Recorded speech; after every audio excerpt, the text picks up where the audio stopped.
only spoke whispers several days later. Meanwhile, 4,500 kilometers away on the other side of the country, a diverse group of Canadians gathered from all across. Some wore turbans, some wore toques, some were in their 70s, and some weren't even able to walk yet. They gathered for one reason: to advocate for freedom. They gathered to advocate for what it is to be Canadian, true, north, strong, and free. These individuals were truckers, they were farmers, they were doctors, they were nurses, they were stay-at-home moms, they were students, they were teachers, they were social workers. I talked with them, I heard their story, I listened, because that's what a politician does who deeply cares about this country. The Prime Minister took a bit of a different approach. He stigmatized, he antagonized, he turned a deaf ear.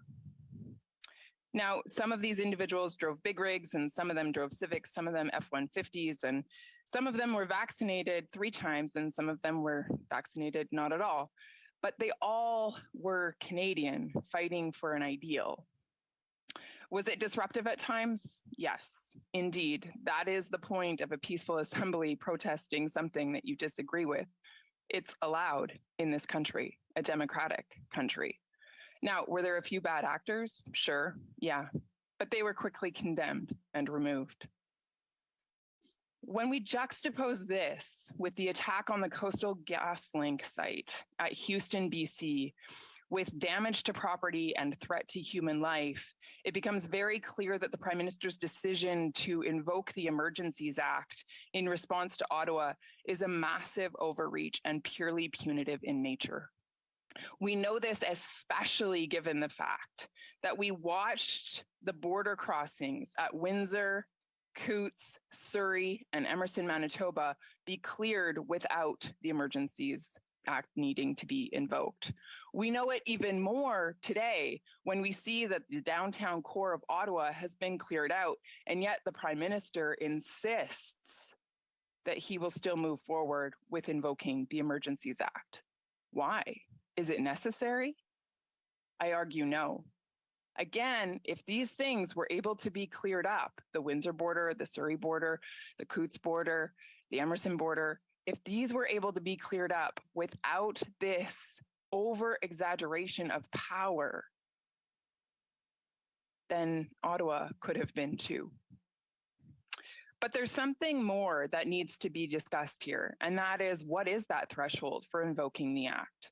Now, we know that the Emergencies Act has never been used since 1988 when it was first created.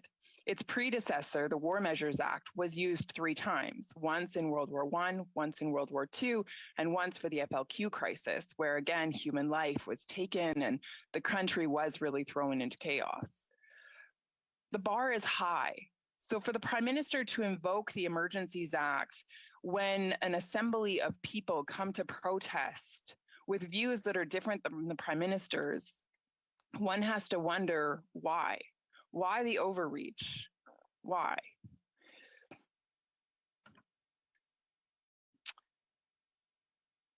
The one power that Trudeau gets, or sorry, that the Prime Minister gets from this is the ability to freeze bank accounts. He has the opportunity to then cease control of the monetary flow for those individuals who hold views different than his own. Madam Speaker, this is an abuse of power. We're talking about individuals who may have donated $10, maybe a few $100s to this cause. Simply because they had views that were different than the Prime Minister's, their bank accounts are frozen, they're unable to make their car payments, their house payments, or put food on their table. Some of them are unable to take care of their children, others are unable just to meet the basic needs of life. Madam Speaker, it is a massive breach on these individuals. And it is simply for no other reason than the fact that these folks failed to fall in line. They questioned the government. They held views, and do hold views that are different than the Prime Minister's. So using the tactic of a schoolyard bully, he has decided to implement the Emergencies Act so that he can control, manipulate, dictate, be punitive, punish.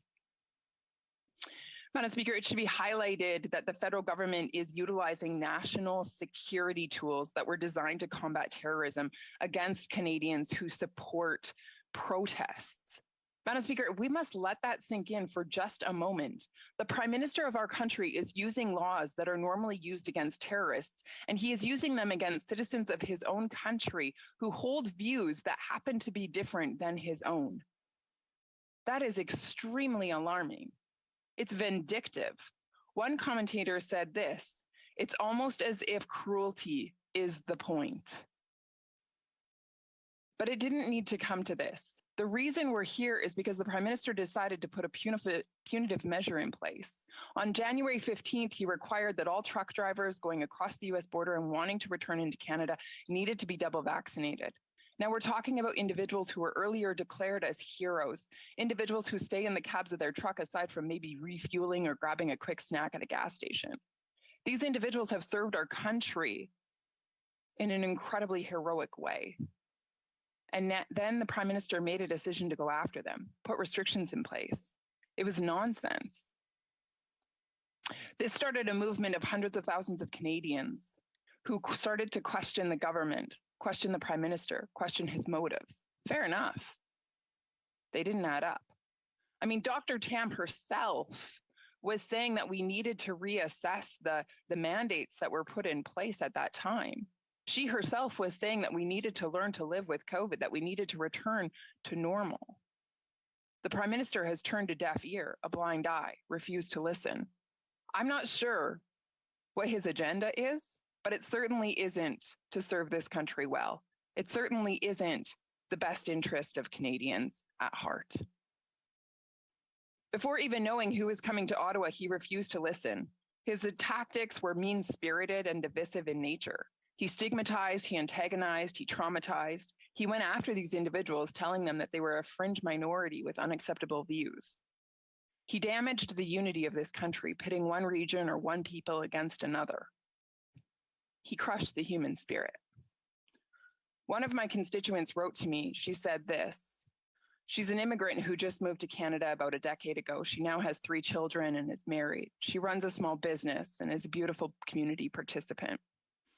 She said, I quote, "It was mere months ago I filled out the paperwork to become a Canadian citizen. I desire to align myself with a nation I've come to love, to stand beside people who make it great, to cast a vote in the bucket of democracy. And yet I am sickened by the increasingly pervasive narrative being spouted, one where rightness trumps charity and good faith, and where being Canadian is defined not by our humanity, but by our political affiliations.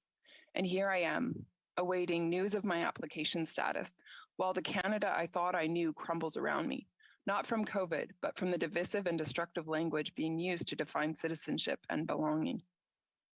She goes on to say, "But what am I saying yes to?